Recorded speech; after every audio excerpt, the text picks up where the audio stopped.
అందరికీ అందుబాటు బడ్జెట్లో premium plots vision infra developers. వివరాలకు కాల్ చేయండి. చైర్మన్ విశ్వేశ్వర్ రెడ్డి గారు ఉన్నారు. నమస్తే సార్. నమస్తే అమ్మా. ఎలా ఉన్నారు? బాగున్నాం. How are you? I'm doing great sir. Thank you. Sir, మనకి ఇప్పుడు కొత్త లా ఎన్ఫోర్స్మెంట్ వచ్చింది. 1811 క్లాసిఫైడ్ ఆఫీసర్స్ లో కొత్త లా ఎన్ఫోర్స్మెంట్ వచ్చింది.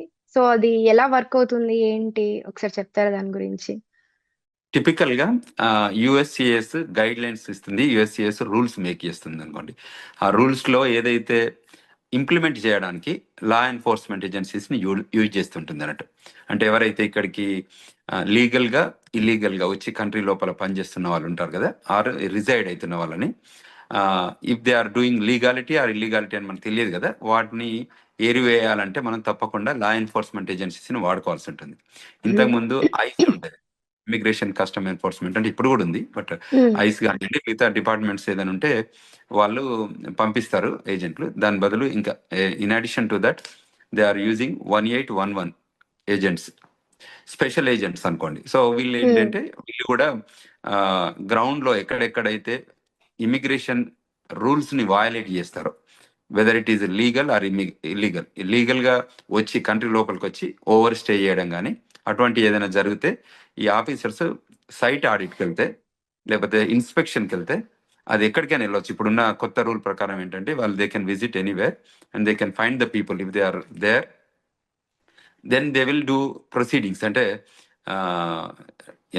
లా ఎన్ఫోర్స్మెంట్ చేసి తీసుకొచ్చి ప్రాసిక్యూట్ చేసి వారికి డిపోర్టేషన్ ఉంటే వాళ్ళని డిపోర్ట్ చేస్తారు. సో ఇది టిపికల్గా న్యూ యాక్ట్ జరుగుతుంది.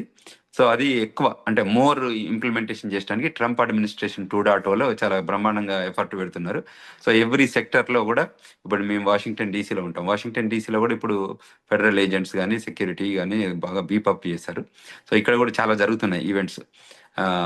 ఎక్కడైనా ఇల్లీగల్ ఏలియన్స్ ఎవరైనా గోడ దునికి రావడం కానీ, ఇంకా వేరే ఏ నామ్స్తో వచ్చినా కూడా టన్నల్ నుంచి రావడం కానీ, మెక్సికో బౌండరీస్ బార్డర్స్ ఉంటాయి కదా, ఆర్ కెనడా బార్డర్స్ నుంచి, ఎందుకంటే ల్యాండ్ బార్డర్స్ ఈ రెండు కంట్రీస్కే ఉన్నాయి మేజర్గా పెద్దగా. So land distance wise, so వీటి నుంచి లోపలికి డిఫరెంట్ నామ్స్ ఆఫ్ ట్రాన్స్పోర్టేషన్ ద్వారా వస్తారు. సో వచ్చి ఇక్కడే సెటిల్ అయితే వాళ్ళు ఉంటారు, కొందరు వాకింగ్ నుంచి రావచ్చు, ఎందుకంటే ఇది it's only wall bearing both countries. Border లాగా ఉంటుంది, ఒక వాల్ గోడ కట్టారు. సో సమ్ ప్లేస్లలో ఫెన్స్ ఉంటుంది.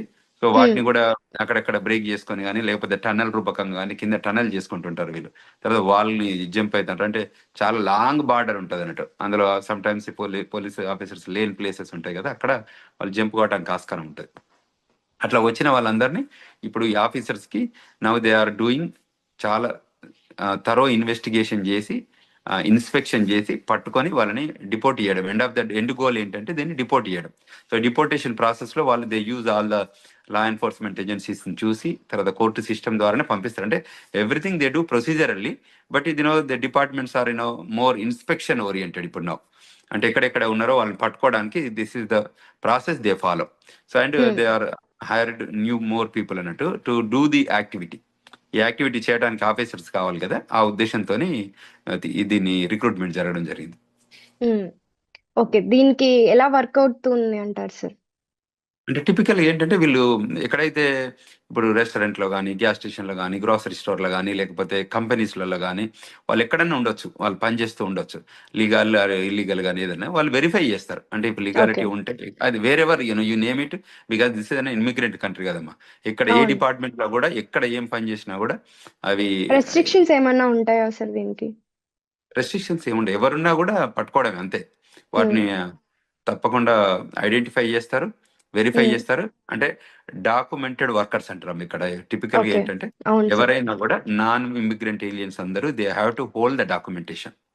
వాళ్ళ ఇమిగ్రేషన్ స్టేటస్ కి చూపించే డాక్యుమెంటేషన్ చూపియాలి. అడిగితే ఒక ఫెడరల్ ఆఫీసర్ వచ్చి can you please show your immigration status అంటే తప్పకుండా ఆ స్టేటస్ ని చూపియాలి. చూపించకపోతే then they will arrest and they will take you to the justice and judge will అంటే లా ఎన్ఫోర్స్మెంట్ నుంచి తీసుకొచ్చి ప్రాసిక్యూషన్ చేపిస్తారు. ప్రాసిక్యూషన్లో ఒకవేళ ఎవిడెన్స్ వాళ్ళు ఫేక్ అని తెలిస్తే జడ్జి ఏం చేస్తారంటే డిపోర్టేషన్ ప్రొసీడింగ్స్ను ఆర్డర్ చేస్తారు. ఓకే, మళ్ళీ వాళ్ళకి ఇంకా ఎంట్రన్స్ ఉండదా సార్? అంటే వయలేషన్ చేసిన దాన్ని బట్టి అమ్మా, వాళ్ళు ఎంతవరకు ఓకే. వయలేషన్ చేశారు, ఎన్ని నెలలు ఉన్నారు కంట్రీలో అన్న దాన్ని బట్టి బార్ ఉంటుంది. వాళ్ళు ఓకే. 6 మంత్స్ బారా, 6 మంత్ ఎంతవరకు ఉన్నారు, 6 మంత్స్ తర్వాత ఉన్నారా, 1 ఇయర్ తర్వాత ఉన్నారా అని చూస్తే 5 ఇయర్స్ బారా, 10 ఇయర్స్ బారా వాళ్ళకి depends on okay. The size. Depends on their violation అనుకోవచ్చు. కరెక్ట్. సో అప్పుడు బార్ ఓకే. చేస్తారు. అంత ఓకే. ప్రొసీజరల్ గా, అంటే ఇట్ ఇస్ లిటరలీ ప్రొసీజరల్ గా, అంటే నాట్ ఇంటెన్షనల్లీ అరే వీళ్ళని చేయాలి వాళ్ళని చేయాలని లేదు. ఎవరు హ్మ్. మిస్టేక్స్ చేసినా, ఎవరు వయలేట్ చేసినా they have to be bound to the law of the land. Okay. Okay sir. Thank you so much sir. Thank you.